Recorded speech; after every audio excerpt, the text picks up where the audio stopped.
Okay, let's get into coverage and claims payments, how that works. Okay, flood insurance is broken down into two segments, the building coverage and the property coverage.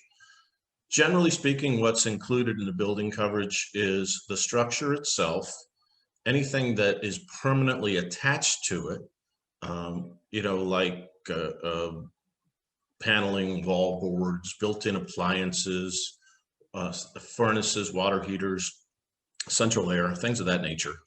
And then whatever it costs, if any of that stuff is damaged, whatever it costs to clean it up and haul the debris away. Contents is stuff that you can pick up and take with you.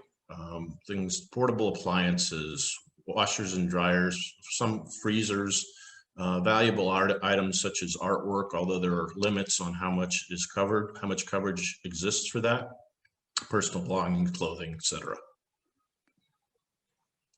What isn't covered is damage caused, as we mentioned this earlier, by moisture, mildew, or mold that's not related to or caused by a flood. Like if you have a pipe leak and it, perhaps it's a small leak or a slow leak and it accumulates inside the walls, wouldn't be covered by flood insurance, but most likely would be somewhat covered by your homeowner's insurance policy.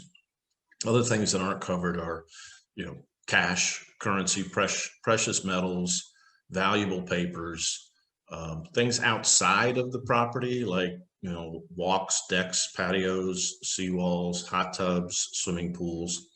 If your business has some issues as a result of the flood, these are really personal property policies that we're talking about. So business losses would not be covered.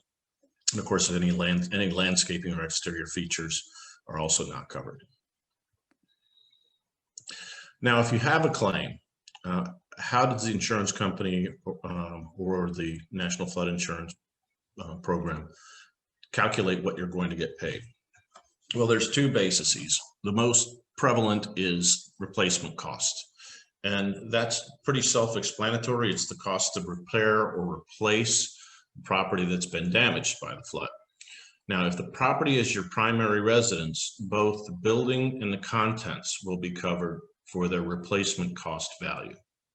However, if the property is not your primary residence, if it's a tenant occupied property, the contents will be covered at what's called actual cash value. And what that means is it's the depreciated cost of the things that have been damaged.